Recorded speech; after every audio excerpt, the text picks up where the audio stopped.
Et bonjour Sébastien. Bonjour Eric. Nous sommes à la boutique Un Jouet. Bonjour à tous followers de Télé Béziers Sud.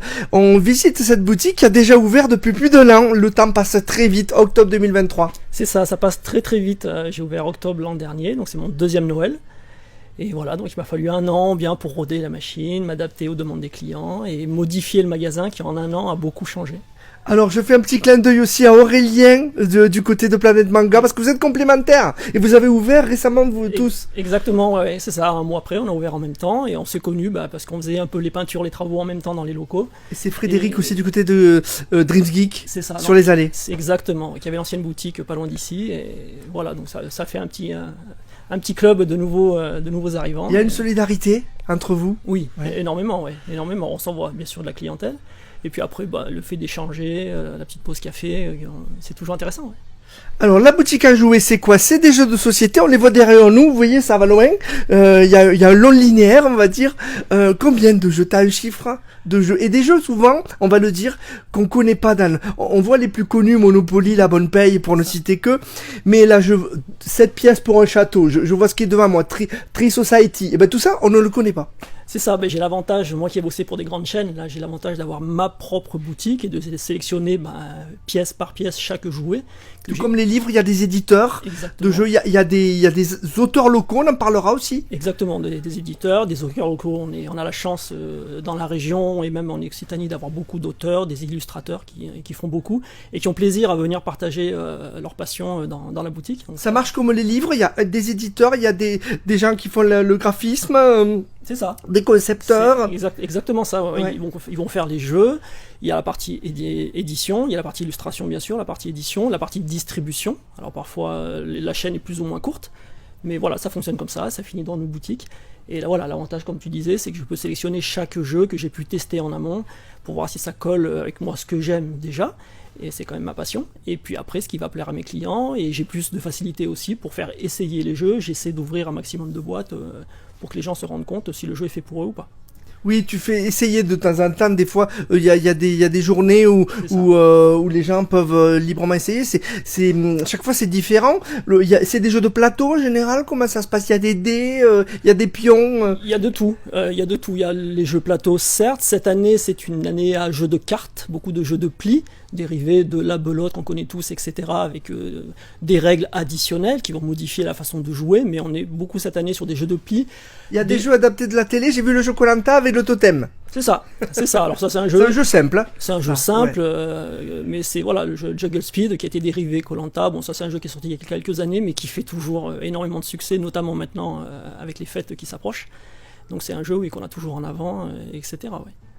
Est-ce que Monopoly tient l'accord toujours? Tu le proposes Monopoly ou non? C'est pas ton positionnement. J'ai une boîte de Monopoly, une ou deux boîtes de jeux grands classiques comme ça, mais c'est pas ce que viennent chercher les gens chez moi. Chez moi, ils vont venir chercher des jeux un peu moins conventionnels, on va dire, que des dérivés de Monopoly, il y en a, mais avec d'autres propositions. Ouais. En quoi c'est moins conventionnel? Moi j'ai vu souvent, parce que ça se ressemble aussi, il y a des jeux de plateau qui ressemblent aux jeux de loi aussi, ça reprend un peu des basiques qu'on connaît. Ouais, tout à fait, voilà, on va avoir lancer des dés, déplacer des pions, c'est un peu la base de la plupart des jeux, mais aujourd'hui on va rajouter des cartes avec des nouvelles fonctions, un peu plus de réflexion, des jeux un peu plus profonds on va dire. Les règles peuvent être compliquées, ou il faut les étudier, il y a un maître du jeu des fois, il y a... Parfois, oui, il y a certains jeux qu'on appelle familiaux.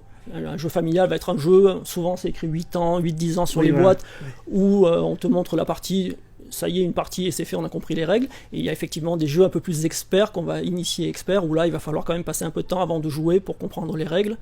Et c'est moins des jeux que j'aurai dans la boutique, je les aurai beaucoup sur commande, sauf les grands standards. Après moi je vais plus avoir des jeux familiaux effectivement, puisque c'est aussi les jeux avec lesquels je joue le plus, où je serai plus à même d'expliquer les jeux. Ouais. Oui, ça fait plusieurs fois que tu dis je joue, donc toi tu t'impliques dans le choix aussi, c'est ta passion. Ah oui, tout à fait, que ce soit le jouet traditionnel, le jeu en bois que j'ai toujours été passionné, ou le jeu de société effectivement, le puzzle aussi qui a une grande part dans la boutique.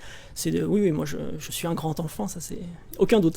Donc tu milites pour ces jeux comment dire, qui éveille l'imagination, différente des jeux vidéo, peut-être devant les écrans. C'est autre chose, c'est une autre proposition. Oui, c'est ça, tout à fait, oui. Je cherche pas à lutter contre, ou Oui. peu importe. Après, voilà, il en faut pour tout le monde.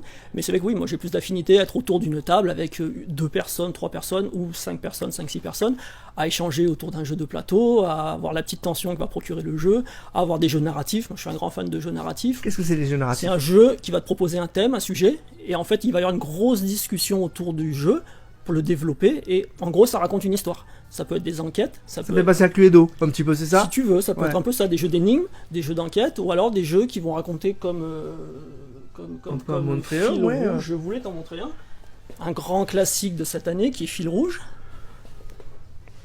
Hop, ah, comme ça. Voilà, fil rouge, oui, Qui est pourquoi? une proposition tout à fait. C'est quoi le fil rouge? Alors, il y a un fil rouge, Il y justement. a un fil rouge à suivre, un Ouais. fil conducteur. L'idée, c'est qu'on va poser une carte au milieu de la table. Tous les autres joueurs vont avoir la suite de l'histoire, avant ou après. Et en discutant autour de ce jeu, on va devoir recomposer le jeu et reposer les cartes dans l'ordre chronologique, un petit peu avant la carte qui a été posée sur la table, un petit peu après. Et au final, ça va raconter une histoire très intéressante, très émouvante dans le cadre de ce jeu.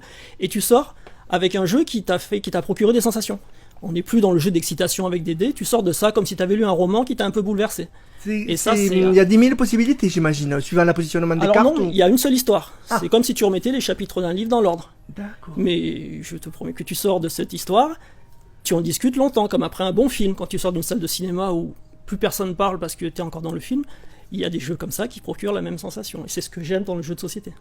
Donc voilà, nous finalement on a l'impression que dans ce qu'on connaît de tout un chacun, on connaît que la pointe de l'iceberg du monde des jeux qui est énorme en fait. C'est ça. Tu me parlais tout à l'heure du Monopoly qui est là, qui est présent, mais à côté il y a une richesse de jeux. On peut avoir les jeux experts comme tu disais où on va bûcher la règle avant de jouer. On a des jeux qui procurent... Ça me décourage un peu de bûcher la règle avant de jouer. Oui, c'est disons que c'est le jeu, tu partageras pas avec tout le monde. Tu Oui. peux pas dire au moment de l'apéro, tiens on fait un petit jeu en attendant que... Oui. Non, et après tu as plein de jeux comme ça, effectivement, tous les jeux de dés, les petits jeux de cartes, le fameux Skyjo que tout le monde connaît. Skyjo qui est l'un des jeux de plus vendus depuis 3 ans. D'accord. Donc voilà, ceux qui n'ont pas le Skyjo, venez à la boutique en jouer. On décrit Skyjo, c'est quoi? Ouais, c'est ce petit jeu, je sors du champ, désolé. C'est pas grave. C'est ce petit jeu de cartes, très fédérateur, où les enfants de 8 ans aux grands-parents de 99 ans, tu le mets à la table, tout le monde connaît, et ça rassemble toute la famille, ça rassemble les amis. C'est le principe même du jeu que je veux proposer en boutique, qui est fédérateur. C'est le but de ma boutique. Hein. C'est une sorte de bataille de cartes Oui, voilà, c'est des cartes, on a des cartes face cachée, tu vas classer des chiffres du plus petit, -2, au plus grand, 12. L'objectif sera d'avoir le plus petit montant de points à la fin de la partie. Donc tout simplement, mais voilà, derrière la profondeur du jeu, c'est surtout le fait de rassembler, tout le monde peut jouer. Tu ne connais pas le jeu, je te le montre, et on joue ensemble, et on passe des revanches et des revanches, parce que c'est très addictif. Toi, ce qui te plaît, c'est ça, ça rassemble les gens, le jeu. C'est ça. Hein, Pour moi, ça fédère. Exactement, pour moi c'est ça, c'est rassembler les gens, même qui ne se connaissent pas, comme voilà, ça rassemble les petits, les grands, oui, moi c'est ce qui me plaît le plus dans le jeu de société. Ouais. Alors, Sébastien, donc de la boutique en jouet, c'est rue Française, au numéro 20, exactement. Au numéro 20. Tu es ouvert en ce moment tous les jours, je crois? En ce moment, tous les jours, voilà, on a toutes les commandes du Père Noël à préparer. Donc, ça, c'est ton moment fort, le mois de décembre. Ouais, exactement, c'est ça, tout à fait. Ouais, tout à fait. Alors, et tout à l'heure, je raconte un peu la petite histoire, on avait rendez-vous et tu avais des clients, donc le matin, et je regardais, et en fait, tu es à l'écoute. Chaque fois, et les gens te formalisent leurs demandes sur les enfants, les petits-enfants, ce qu'ils aiment, ce qu'ils veulent. Et il y a une vraie recherche des gens pour... et toi, tu orientes les gens. C'est ça, tout à fait. Alors, c'est vrai, dans cette période, il y a souvent des listes très précises, parce que le Père Noël reçoit des listes avec les petites photos découpées, etc. Donc là, je m'adapte au mieux. Et après, il y a la chance de venir dans ce genre de boutique, c'est que je sais ce que vous aimez, et j'ai pléthore de jeux à vous proposer, quoi, et même à vous faire tester lorsque j'ai un petit peu plus de place en dehors de Noël. Et alors, et on le redit, il y a beaucoup de jeux à découvrir. C'est le moment ou jamais. C'est ça, tout à fait. Il y en a pour tout le monde. Les jeux premier âge, les jeux de société, les puzzles, toute la gamme de Lego, etc. Les petites voitures. Il y en a vraiment pour tout le monde.